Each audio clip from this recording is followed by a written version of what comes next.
The Great Barrier Reef is a national and international icon. It extends 2,300 kilometres along the state of Queensland's coast and covers over 344,000 square metres. Due to an increase of greenhouse gas emissions and a rising sea temperature caused by climate change, it is affecting the sustainability of the Great Barrier Reef's corals and a diverse variety of life in the water. The Great Barrier Reef contains ecological, social, and cultural values, allowing it to be recognised and protected as a national marine park since 1975 and a World Heritage Site since 1981. By being a major tourist attraction, the Great Barrier Reef is a local, regional, national, and global driver that has recently become due to climate change, declining water quality, and coastal development.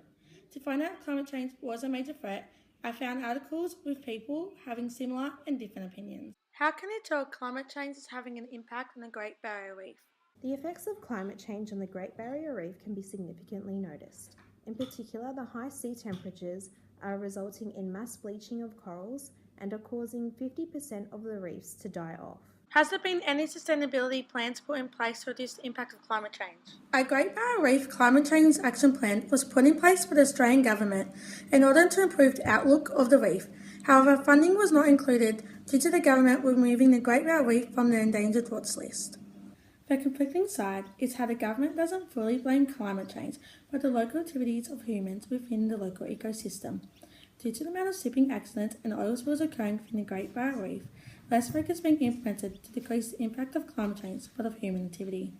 With 75% of the world's reef being threatened by sea dumping, the Australian Government has created a 35-year plan to ban the disposal of material within the sea. The tourism industry concerned the Great Barrier Reef has contributed $7.7 billion to Australia's economy, supplying 64,000 full-time jobs.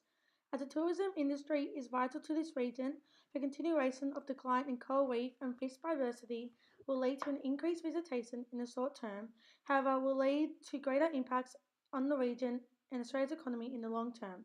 It is estimated there will be a decrease of reef trips by divers and snorkelers of 80%, which is a reduction of $103 million per year. The community and industries are most vulnerable to the effects of climate change on the Great Barrier Reef, as most have a symbolic connection.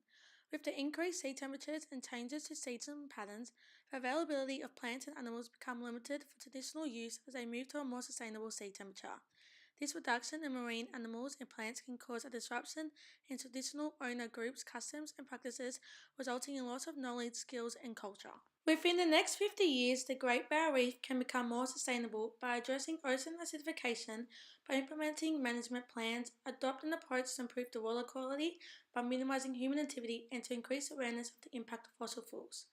The key factors to consider are CO2 emissions and ocean acidification, human activity and CO2 emissions, and coral bleaching with human activity. In relation to the key linkages, the sustainability indicators would be to 1. Stop further rise in sea water temperature. This will reduce mass bleaching of corals. 2. Reduction in per capita CO2 emissions.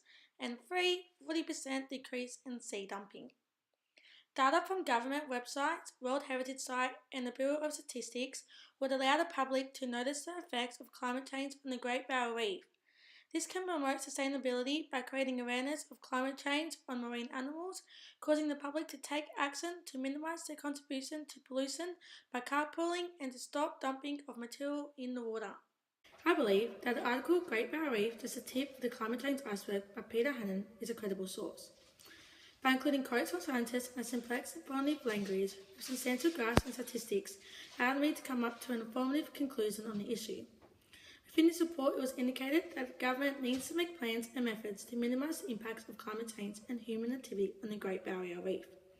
Among the first reading of the article, I agreed with the author, but once bringing the other side of the argument, my agreement with the author magnified.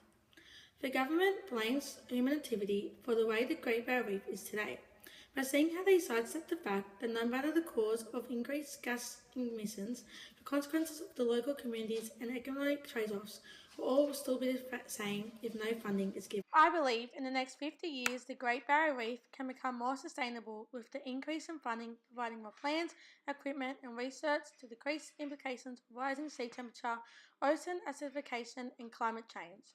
This would allow the tourism and the local community to remain enriched in their culture.